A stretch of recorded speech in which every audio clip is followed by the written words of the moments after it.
একটা পাইলট কিন্তু একদিনে তৈরি হয় না। আমরা এই ধরনের ৯০ এর দশকের প্লেন ইউজ করি। আজকে যে প্লেনটা ইউজ হয়েছে সেটা থাকার কথা জাদুঘরে। সেটা ট্রেনিং গ্রাউন্ড এ থাকার কথা না। দেখুন আজকে মাইলস্টোন ট্র্যাজেডি যে দুর্ঘটনা ঘটেছে সেটি বাংলাদেশের মানুষের জন্য এবং পুরো বাংলাদেশের জন্য একটি বেদনাদায়ক।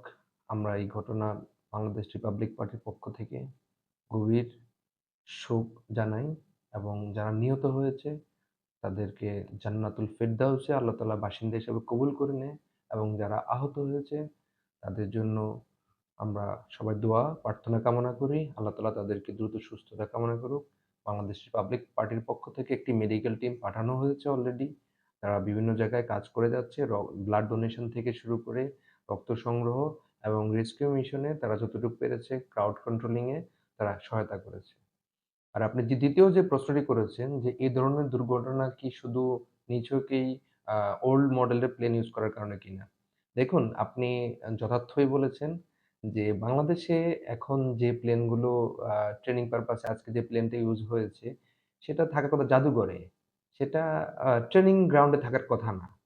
আপনি দেখেন এর আগেও সেম প্লেনে ৯ মে ২০২৪ সালে ফ্লাইট লেফট স্কোয়াড্রন লিডার অসীম জাওয়াদ স্যার উনি কাপ্তাইতে দুর্ঘটনার সম্মুখীন হয়েছে।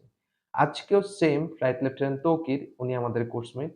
তো সেও আজকে দুর্ঘটনার শিকার হয়েছে। এই ধরনের দুর্ঘটনার মেইন রিজন হচ্ছে যান্ত্রিক ত্রুটি কিনা, তার চেয়ে বড় কথা হলো কেন আমরা এই ধরনের ৯০ এর দশকের প্লেন ইউজ করব? যেখানে বহির্বিশ্বের উন্নত দেশগুলো আপনার এ ধরনের প্লেনকে রিসাইক্লিং বিনে পাঠিয়ে দেয় এবং এই ধরনের প্লেন ট্রেনিং গ্রাউন্ডেও ইউজ করে না।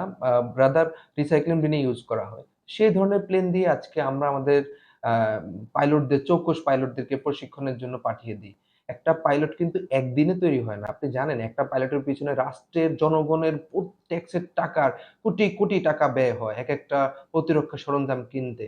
তো সেই ধরনের যখন এই প্রতিরক্ষা সরঞ্জাম কেনার জন্য আমরা একটু আধুনিক মডেলের প্লেন কিনি, যেখানে আমাদের পাইলটরা সেফ থাকবে, আমাদের দেশের জনগণ সেফ থাকবে, যেটা আমাদের সার্বভৌমত্বের জন্য কল্যাণমুখী হবে এবং আমাদের সার্বভৌমত্বের জন্য উপযোগী হবে। আজকে এই ধরনের প্লেন ব্যবহার করার কারণেই কিন্তু এ ধরনের দুর্ঘটনা হতো। আমি মনে করি যে এই ধরনের দুর্ঘটনা এড়ানোর জন্য আমরা আধুনিক প্রযুক্তির আধুনিক বিমান আমরা ক্রয় করি, যেটাতে আমরা বহির্বিশ্বের সাথে এবং আমাদের শত্রু দেশ, আমাদের বাকি যে দেশগুলো আছে আমাদের বর্ডারের পাশে, তাদের থেকে আমরা নিরাপদ থাকতে পারি। আপনি তো বলতে পারবেন না যে আজকে যদি ভারত থেকে একটি মিসাইল বা একটি রকেট আমাদের দেশের উপর থ্রো করা হয়, তখন আপনি কি সেটা সেভ করার আপনিই বলেন, সেটা কি সেভ করার আমাদের সেই ক্যাপাবিলিটি আছে? নেই কিন্তু আমাদের সেই পূর্ণ সক্ষমতা নেই।